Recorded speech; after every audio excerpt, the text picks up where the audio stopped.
इस वीडियो में हम प्लानिंग यानी नियोजन से संबंधित 10 महत्वपूर्ण प्रश्नों को आज देखेंगे, जिसमें कि आपका पहला प्रश्न स्टार्ट होता है आपका कि नियोजन, संगठन और निर्देशन ये संबंधित हैं किन चीज़ों से?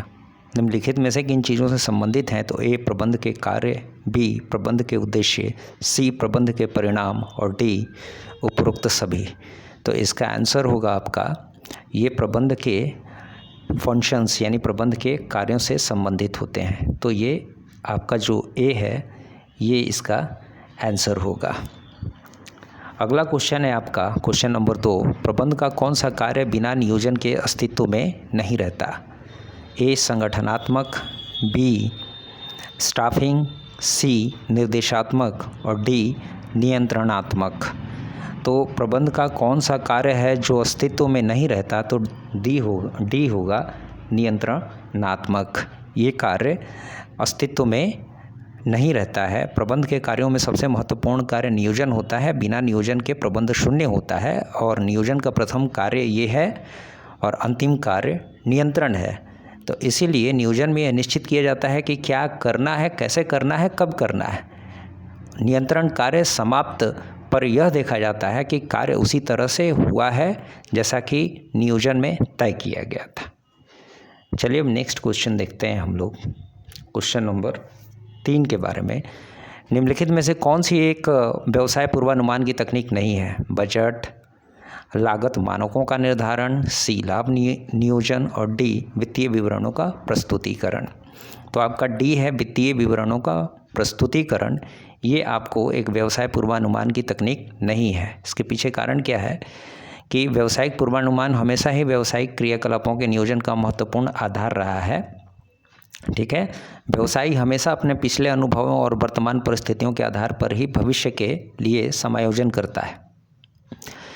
लेकिन धीरे धीरे इसके लिए वैज्ञानिक सांख्यिकी विधियों का विकास किया गया है और व्यावसायिक पूर्वानुमान की जो मुख्य तकनीकें होती हैं वो सारी तकनीकें आपको ये जैसे व्यवसाय मापक यंत्र है, उसके बाद में काल श्रेणी विश्लेषण है, प्रतिगमन विश्लेषण है यानी रिग्रेशन एनालिसिस है, उसके बाद में आपका फिर है ये ओपिनियन पोल है। तो ये सारी चीज़ें हैं। लेकिन जो ये फिनेंशियल स्टेटमेंट है आपका, प्रेजेंटिंग फिनेंशियल स्टेटमेंट, वित्तीय उपकरण का प्रस्तुतिकरण, ये व्यवसाय के पूर्वानुमान की तकनीकी न हो करके व्यवसाय के द्वारा किए गए कार्यों के बारे में जानकारी देता है। क्वेश्चन नंबर 4 कह रहा है, तो ये पहले तो इसका ये डी होगा। क्वेश्चन नंबर 4 है, नियोजन का तत्व क्या है? अधिकार, संप्रेषण, नेतृत्व या कार्यक्रम? तो नियोजन का तत्व जो है ये है कार्यक्रम। ठीक है, अब नेक्स्ट आपका देखते हैं क्या क्वेश्चन नंबर 5 की तरफ कि नियोजन में क्या सम्मिलित, ये क्वेश्चन थोड़ा आप लोग ध्यान देंगे, इस क्वेश्चन में कुछ त्रुटियां हैं। नियोजन में क्या सम्मिलित नहीं है होना चाहिए? तो नियोजन में उद्देश्य सम्मिलित होता है, नीतियां सम्मिलित होती हैं, व्यूह रचना सम्मिलित होता है, लेकिन जो कार्य विधि है ये कार्य विधि सम्मिलित नहीं होता है।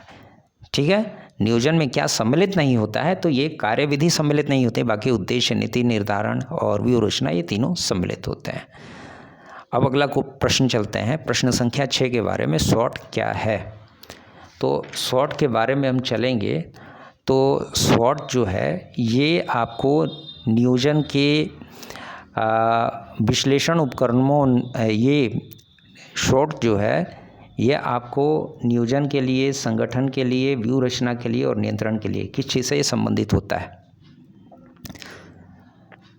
तो SWOT जो है ये प्लानिंग के लिए, प्लानिंग से संबंधित होता है। ठीक है, SWOT में जो खास करके, ऐसे तो आपको इन सब का अलग अलग मीनिंग होता है, लेकिन SWOT में जैसे ये S जो हो गया ये स्ट्रेंथन है, उसके बाद में W वीकनेस है, O अपॉर्चुनिटी है, और टी जो है आपका ये है थ्रेट्स।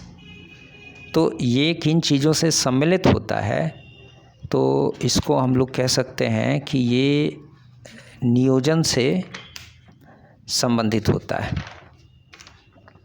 ठीक है। अब अगला जो है, अगला आपका देखते हैं क्वेश्चन नंबर, तो सबसे पहले इस पे चलते हैं। तो ये तो नियोजन से संबंधित हो जाएगा। नेक्स्ट है आपका व्यू रचना के लिए, नियोजन के लिए। चलिए क्वेश्चन नंबर 5 पे चलते हैं। क्वेश्चन नंबर 7 पे चलते हैं। क्वेश्चन नंबर 7 में कह रहा है कि व्यापार नियोजन का निचोड़ क्या है। तो व्यापार नियोजन का निचोड़ है ए, बाजार अवसरों का लाभ उठाते हुए निर्धारण करना, बाजार अवसरों का लाभ उठाने हेतु निर्धारण करना। बी, आशंकाओं और जोखिमों का मूल्यांकन करना। सी, हानि एवं लाभों का पूर्वानुमान करना। और डी, इनमें से कोई नहीं। तो इसमें से होगा आपका बाजार अवसरों का लाभ उठाते हुए निर्धारण करना। ये व्यापार नियोजन का निचोड़ है। अगला क्वेश्चन है प्रश्न संख्या 8, परिचालन नियोजन है। तो परिचालन नियोजन जो होता है ये निम्न स्तरीय प्रबंधकों के द्वारा किया जाने वाला नियोजन होता है। परिचालन नियोजन कभी भी निम्न स्तरीय प्रबंधकों के द्वारा किया जाता है। नेक्स्ट है आपका क्वेश्चन नंबर 9, आदेश की एकता का सिद्धांत क्या बताता है। आदेश की एकता का सिद्धांत, आदेश और कार्य में एकता होनी चाहिए।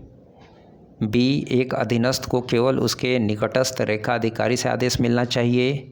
सी, अधीनस्थों को एकजुट होकर कार्य करना चाहिए। या डी, अधिकारियों के निर्देशों में एकता होनी चाहिए। तो इसमें आदेश की एकता के सिद्धांत के अंतर्गत जो सी है, बी है, ये इसका आंसर होगा। एक अधीनस्थ को केवल उसके निकट रेखा अधिकारी से आदेश मिलना चाहिए। अगला क्वेश्चन नंबर 10 क्या है, नीति निर्धारण निम्न में किसके लिए आवश्यक है। नीति निर्धारण किसका पार्ट है, का आवश्यक कार्य है। प्रेरणा, समन्वय, नियोजन और संप्रेषण। तो ये नीति निर्धारण नियोजन से संबंधित होता है। चलिए धन्यवाद, और